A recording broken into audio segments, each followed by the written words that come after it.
Welcome back to the Lanterne Rouge Cycling Podcast here with Benji Narsson for stage 16 of the Tour de France. Probably the best stage of the Tour so far. One of the worst stages I've watched this year for some of the things that went on. Absolutely fantastic stuff. Can't wait to recap it. Got some really meme-worthy moments in this one. Some teams classification, maybe drama. But yeah, the parcours, medium mountain, Benji is always going to be a break because the last major climb crested with like 40 kilometers, 43 kilometers to go, 33 k's to go. There's three major climbs: Col de Port, 11.5 k's, 5.5%; Col de la Cour, 13 k's, 6.5%, smack bang in the middle. So there's 5 points available, 10 points available, then 5 points available on Col de Porte d'Aspet, 5.5 k's, 6.7%. On that Cat 2, that crested, then with a technical wet descent and false flat descent run into the Côte d'Aspret Sarrat, which is like a 1k 6.5% punch before a little uphill drag to the finish that was one for the climby sprinty boys or some quicker punchers like Cosnefroid. But the start, it was really cold in Andorra today, and especially up at Pas-de-la-Casse where they started the stage. They neutralized like 15 k's of it because it was like 4 or 5 degrees, and then I don't know where they kicked it off, to be honest. But because it was a descent start, Benji, we once again saw strong rouleur getting in the break right off the bat. Yes, certainly. Kasper Asgreen, the Danish boy, in the breakaway, he started hammering it like crazy while the others were trying to counterattack. But once Asgreen goes, you know that he's got that engine and he's going to keep that up for a while. And he keeps on bringing that gap out. 30 seconds, 55 seconds, to a minute 30 at a certain point, obviously with people trying to attack towards that. And I think there were a lot of attacks trying to bridge up. We saw Van Aert trying stuff and so forth, but the major move was #FreeKwiatko happening. And I was so happy to see that because I feel like I want to see Kwiatko able to ride for a stage at a certain point in his career at this point. And we asked for it yesterday. We prayed to the cycling gods. You mentioned it as a possibility as a consequence of, first of all, Ineos not really having the yellow jersey among their shoulders and not being close to it. So they want to try and get extra out of this Tour de France, most likely. And that's exactly what you can do with a Kwiatkowski in the breakaway here. So he was trying to keep it going and trying to hammer it towards Asgreen. But the Koenig, perfect play, to be honest. They had Cataneo really on his wheel and not Pace, of course, because they want to let Kwiatko do all the work towards Asgreen with Cataneo on the wheel. And they literally bridged up towards them.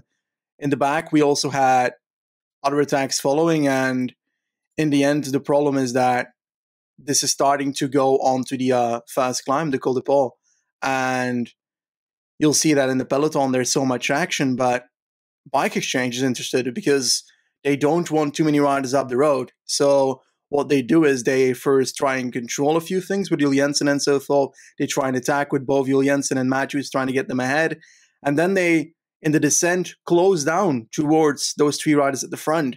And that's where the fun happens, right? Well, yeah. So I thought, okay, we've got an intermediate sprint after a decent climb, 12 k's, 5%. Perfect for Matthews to take some points or maximum points on Jasper Philipsen. So Matthews, he's not winning green if Cav doesn't OTL, get disqualified or crash out. But you've got to be in second in case that does happen in the next 3-4 days somehow. So you still want to take those intermediate sprint points, and that's what he has been doing. He's only, before today, he was like 30 points ahead of Jasper Philipsen. Say you miss a couple of bunch sprints on 19 and 21, you could lose that advantage to Philipsen if he does well first and second. So it makes sense. Matthews wants to get max sprint points. What doesn't make sense is, and this is Benji, we said yesterday, remember we posed the question at the end of the podcast on the rest day recap, isn't this the day where if there was any day, Bike Exchange and Bahrain would control things for this finish for their climby sprinty boys, Matthews and Colbrelli? And we were like, yeah, maybe they will. Well, that's what I thought Jules Jensen was doing, keeping Asgreen close, very dangerous rider. But then he blows past them, and it's just Jules Jensen in front. And I'm like, okay, shouldn't Michael Matthews be with you in your group? It was kind of like when Durbridge was in the Mont Ventoux breakaway. I was like, but there's no Esteban with you, so what's the point of this?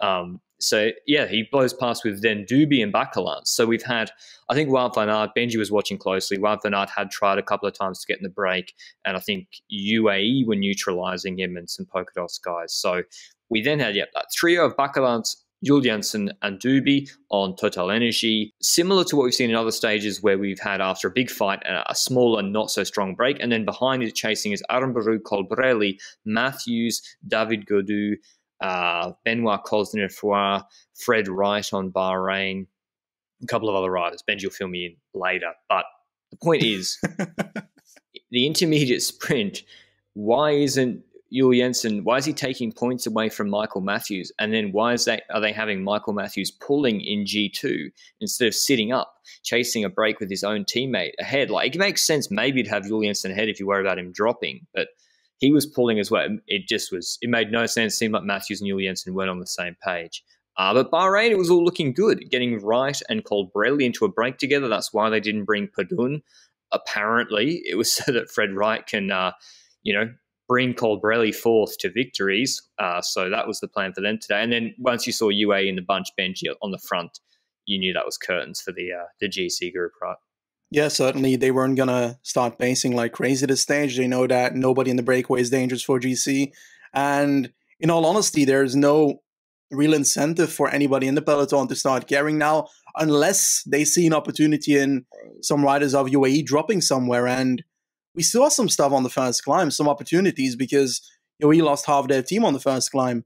And it's the same thing again. They start the climb at the back instead of at the front. And then you know you're going to drop if you're Mikkel Bjerg and so forth. So stuff like that happens, and nobody used that opportunity.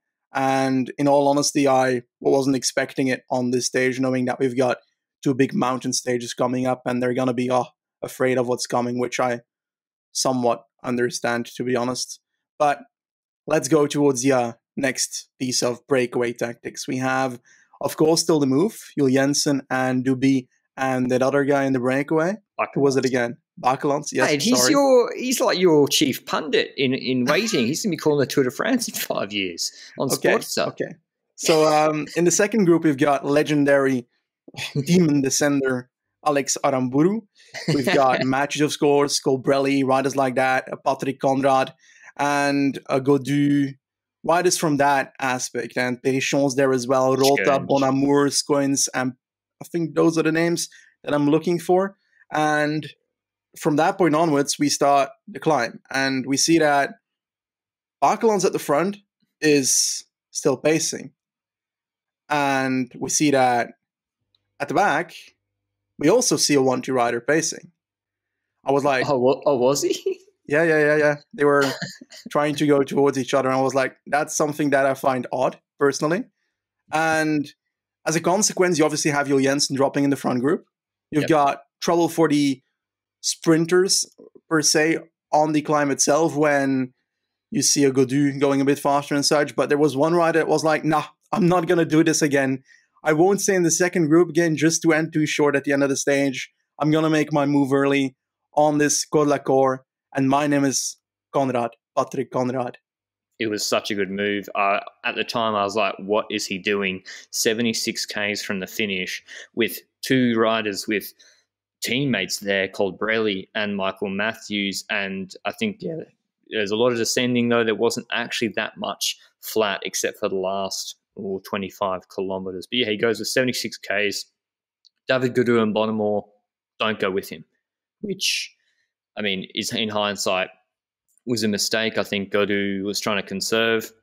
We saw later that he did have pretty good legs, actually, for what he could do later. But he lets Conrad go. He bridges to Bakelants and Duby. Jules Janssen drops and is then basically, he goes back to the Matthews group eventually and is not much use. And Duby's pacing with Conrad. So I was like, I thought those guys wouldn't, a few things I thought wouldn't happen for Conrad that did go his way, which was Bakelants and Duby pacing for him. I was surprised by that, that they worked with him. Maybe they were like, well, this guy, if we work with him, then we can still get second and third on stage. That is a good result for those guys. But Cosnefroy dropping Benji on Col de la Cour, he is a weird rider, Benoit Cosnefroy, isn't he? Like, his 1 kilometre, 6%, 7% punch is outrageously good when he's on. But Abansipale, he was good. He's come top 3 in flesh. It's one of two things, Benji. He's either like physiologically just his power curve is so short power, or he's lacking aerobic fitness because for whatever reason he's lacking aerobic fitness. I don't know which it is, but Can you think of another rider recently? Maybe I'm showing my lack of cycling history, who was like flesh dominant, but on like a 15-minute climb would get dropped by sprinters. It's intriguing, and the only rider I can think of immediately is like a Gasparotto, who was good at those shorter climbs, but when it comes to longer climbing, he was not there. And that's a name I can think of. But then again, I only vaguely remember the first half of his career, so it might be that he was good at that at the first part of his career. But it's really rare these days that you have a puncher that is not amazing at the longer climbing sections, while in the past you tend to have that quite a few times. And I think that it's original. I think that it makes his life a lot more difficult because there's so many Grand Tour stages and such that now have longer climbing involved. And even those punchy stages have a big climb sometimes somewhere in the stage that might drop a Cosnefroid. We said it last year where we expected him to climb better with his polka dot jersey. And every time on the longer climbs, he just was not there. It's an intriguing concept. I do enjoy his riding, but I also feel like he attacks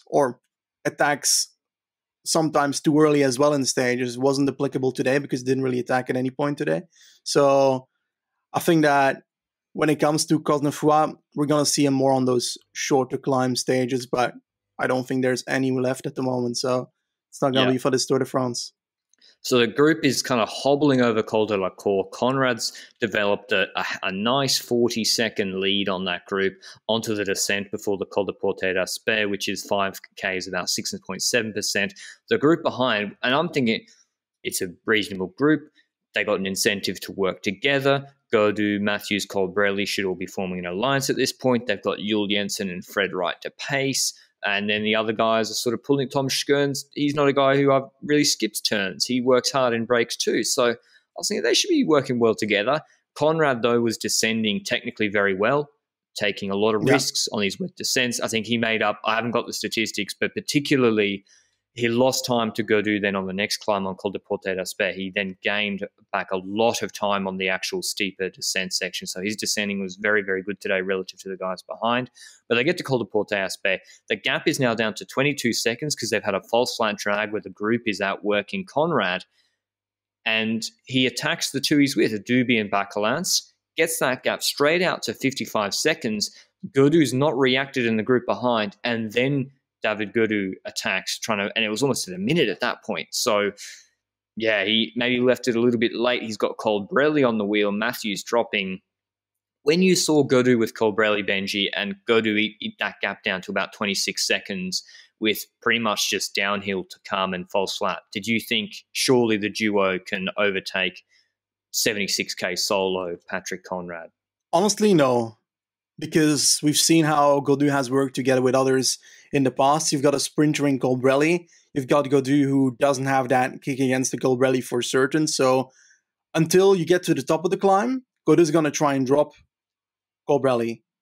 After that, Gaudu should on paper say to Colbrelli, mate, dude, why the hell would I help you out? Because you're the sprinter here. I'm literally throwing you to a victory if I help you out completely.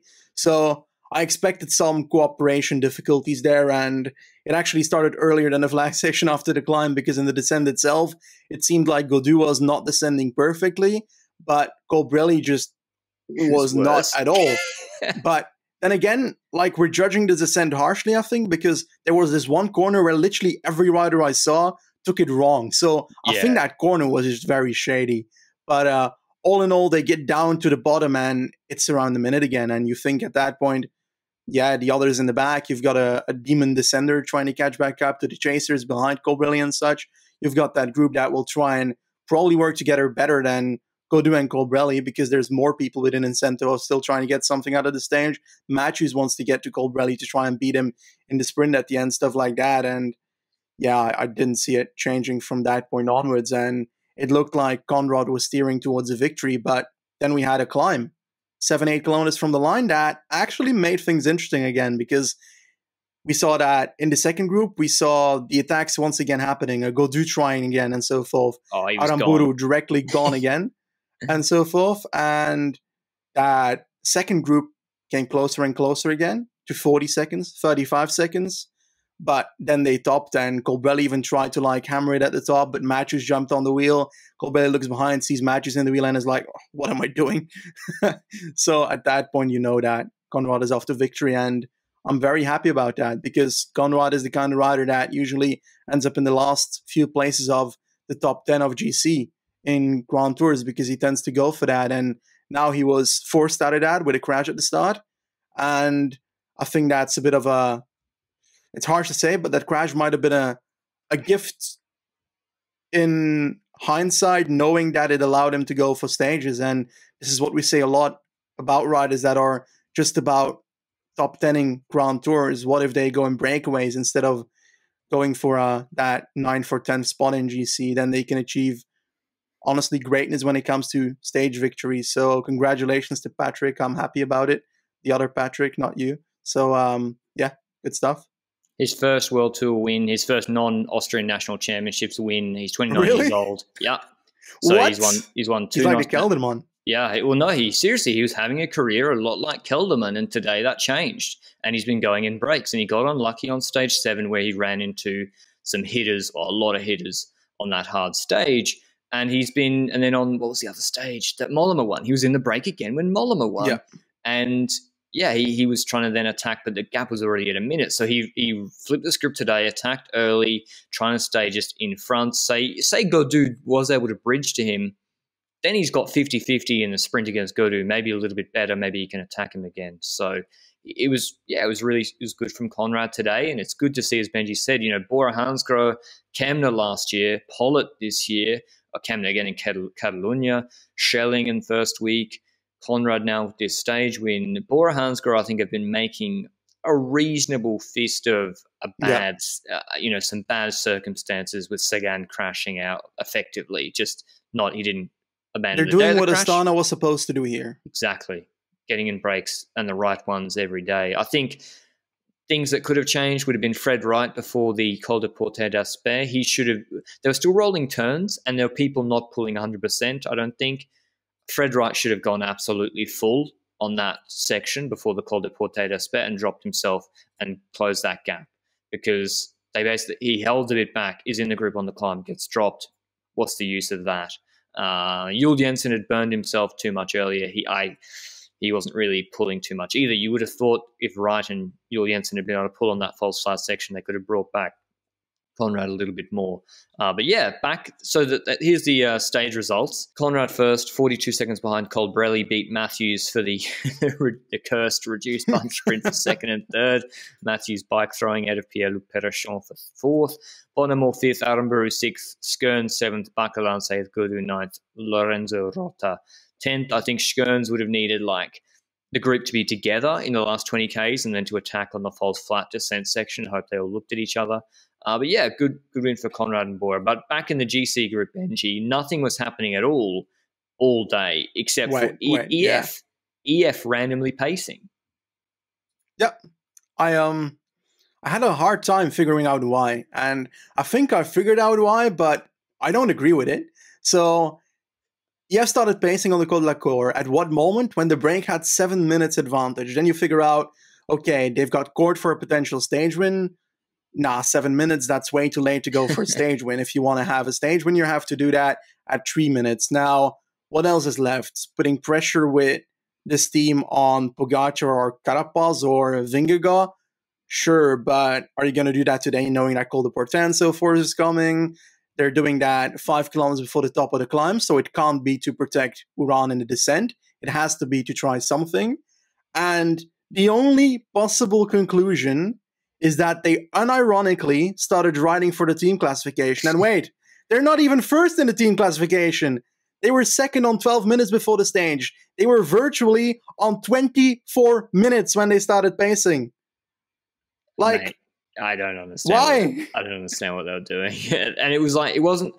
It's different when you see Jumbo-Visma move up in the 700, 600 meters before the end of a climb with Wout van Aert. They're trying to make sure Vingegaard is third wheel on the descent. That's just a safety thing. This was before that. They were pacing quite hard with Paulus, dropping people off the back. It made literally no sense. They stopped their action not that long afterwards. And then the GC group still rolled in 13 minutes and 50 seconds after them. So, yeah, no idea. I mean, maybe if they're going for court, they thought they could eat like 2 minutes into the gap quickly or something. And yeah, to be honest, with Matthews and Colbrelli up the road, they needed to get caught in that break ASAP when it was at 2-3 minutes. But super weird from EF. No idea what they were doing. Maybe they were just honouring Lockie Morton finishing in Paris. And they earlier. stopped. They stopped about 30 minutes later, and the gap went up to 13 minutes. So whatever they were trying, it didn't work, and they're now ages behind in the team classification after the stage as well. So awesome work, EF.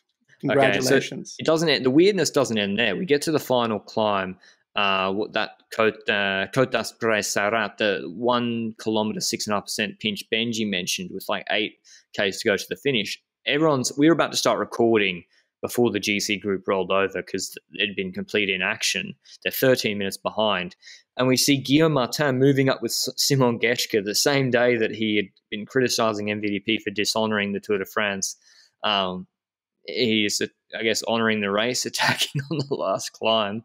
Jumbo-Visma have got Koos and Wout van Aert and Vingegaard there. Wout van Aert attacks over the top of them. No one on his wheel. So I didn't really... Do you think there was a plan there to catch someone napping Benji? Was there ever a split at any point with a GC contender behind? There was a split at the top. So in general, they started attacking a good 500 meters before the top. Not even that much, I think, when indeed Guillaume Martin and Geschke moved on the right side of the road. Imagine if that space is not there.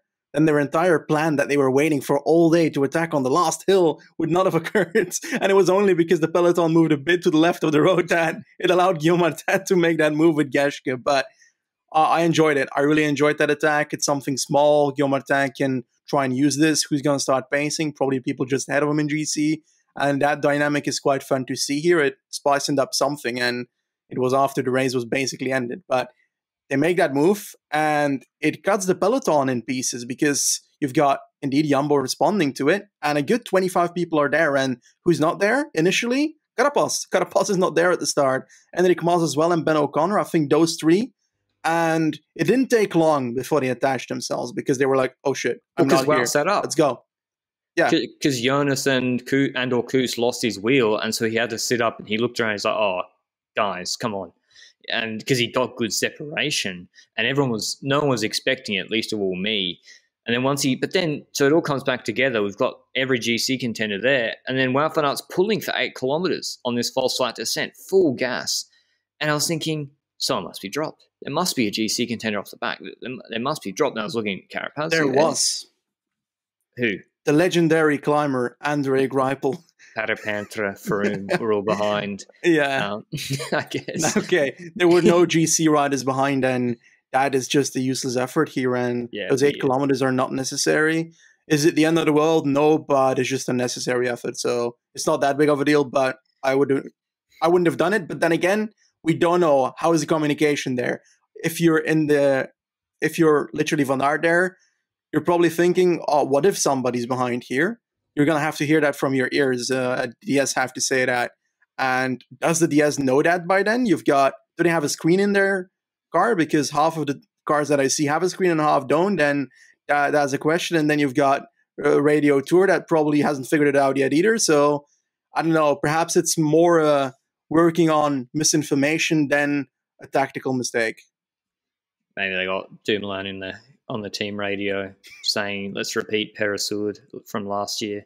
Just pull full out and then have Jonas get attacked on the finish, which nearly happened. Jonas nearly got gapped on the finish because on this uphill drag, like Pogačar and Carapaz were way quicker than him. And yeah, they smoked him, but it didn't matter. No bonus seconds, and he managed to not lose any time. Just, yeah, pretty weird finish. Left me feeling pretty confused at what I just watched for the last 5 hours. So yeah, no GC gaps apart from Gaudu moving up the Catania way into 11th because he was in the break from 27 minutes back to 14 minutes back.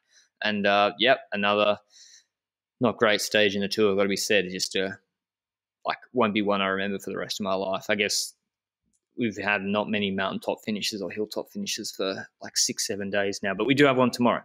From Muret to Saint-Laury, the Col de Portet. We had 2 Col de Portets today. 2 climbs beforehand, 2 Cat 1s, Col de Pere Sud, 13.5 Ks at 7%, Col de Valouron, 6.8 Ks, 8%, and they do 16.5 kilometers at 8.6%. This is a hard climb to 2,200 meters.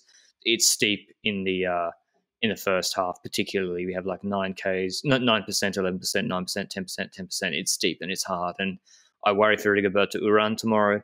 I think Jumbo-Visma will try and get Van Aert in a break again as a satellite rider / to take KOM points on the first 2 climbs. And I think UAE will try and resist that. So there could be a fierce battle at the start. And then I think a week break will go again, and the break might win, Benji. Because do you really see Ineos smashing up the first 2 Cat 1s? I hope that Pogacar decides to piss on the road to Marcus territory and assert dominance on the peloton by having his entire team pacing before the first of the climbs, then setting a climbing record on the Pere Sud like last year, and then winning by 10 minutes on Col de Portet. Nah, in all seriousness, the initial part is flat. It's 100 kilometers of flatness. That is enough to have a breakaway form and the peloton sit up to have their natural break at the start of the stage. Yeah, 10 minutes. It's hard. Like in the Tour de France, we've had a lot of moments where the breakaway had to form over 100 kilometers, but it's kind of hard to believe that it's going to happen on this stage, that it will take that long.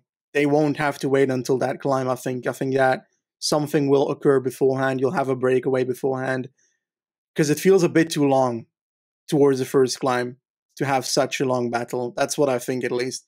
Now, I do hope that Pogacar wins the stage, but I don't know how he can win the stage if his team does not control it among the route. So if you have them keeping it on full 5 minutes, then you know you're going to see a Pogi triumph, or at least the GC riders triumph at the end of the stage. I think we both picked Pogacar for the stage in our preview before the Tour de France. So do you still think that will happen, or do you see a breakaway win this as well?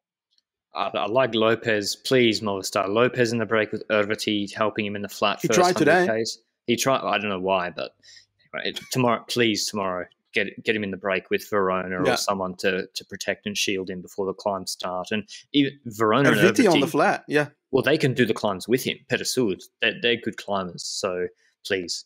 But other than him in the break, I think Uran's losing. I went back and looked at Uran's results. He's not been good on the mountaintop finishes this year or last year, and I think this parkour might have been protecting him a little bit.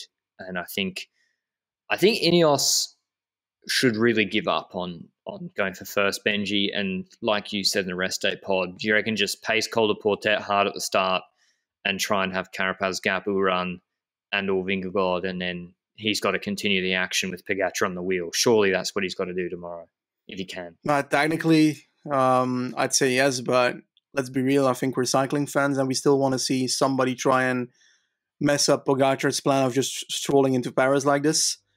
So we're all hoping that something crazy happens somewhere, that people try crazy attack, but I think it's kind of unlikely. And if I'm Carapaz indeed, then I'm likely going to start thinking more about the second spot, because right now he's going to need 1 minute, 1 minute 30 on Vingegaard to be able to end second. And depending on Uran's form as well, like you mentioned, he'll need time on Uran as well. So yeah, he's going to need to take time the next 2 mountain stages. And if he does it by attacking Pogacar, he might have the same issue that he had before. If he goes early at the start of Portet somewhere, he has 10 kilometers something, and then 5 kilometers he keeps on riding ahead of the group, and then in the last few kilometers he gets caught again. True. Like the last 2 times he attacked like that. So it's difficult, I think, in Carapaz's place, but I do think that he should start thinking about the podium, and I think everybody except for Pogacar needs to do that, and the others need to hope that their moves for the podium accidentally put Pogacar into trouble. That would be the only way that I'd think about Pogacar again. But exactly. I would not specifically hunt for Pogacar, because I don't see it happening. And then you've got, I think, Jumbo, who on paper, they are the only team that I see that could put pressure on Pogacar, just with Vingegaard. But I think that he's young. He's in his 3rd week of his first Tour de France, his first Grand Tour for GC. And at that point, you're probably also like, okay, perhaps we should not have him go ham here with another mountain stage a day after, and we should try and keep it relatively safe and use the last few kilometers for attacks, like he did on Vaughan 2, like he did on the other stage before the rest day. So I think that we might not see Vingegaard open early and therefore most likely later, and that's where the questions come in. Van Aert said he tried to go in the breakaway today, perhaps for those KOM points that you mentioned yesterday. Didn't really work out. He was in one of the moves, and then the second one with Aramburi, he was not in. So, yeah, when it comes to tomorrow, do you think that Van Aert will be in the breakaway, knowing that the final climb has 40 points? I don't know what his plans are, really. I mean, if Woods, he probably should go in there just so that can be a bit fresher.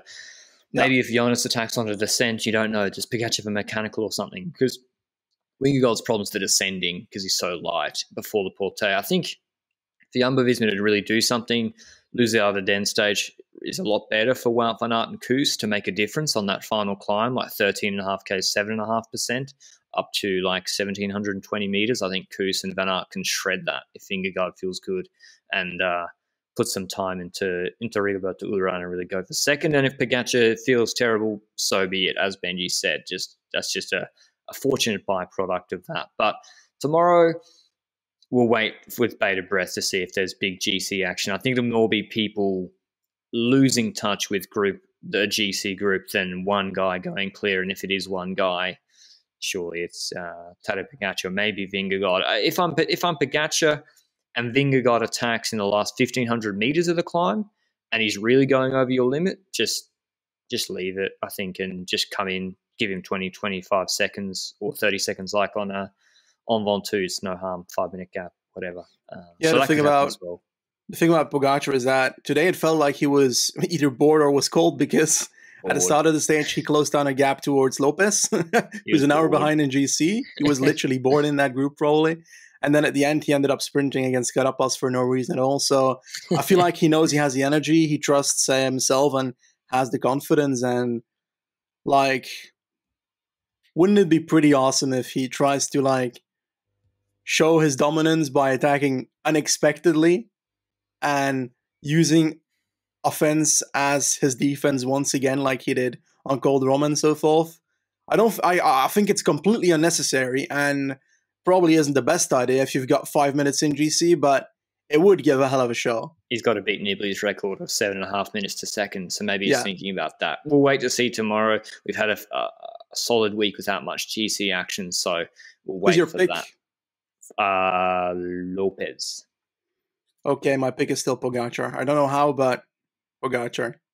Yeah, I'm probably missing some. I didn't really think about it. But yeah, Lopez surely with Movistar or Esteban Chavez. I like the two Colombians for this stage. But until tomorrow, thanks Phil Cole for supporting the podcast. We'll see you with the recap of Stage 17, our first mountaintop finish since Stage 9. Ciao.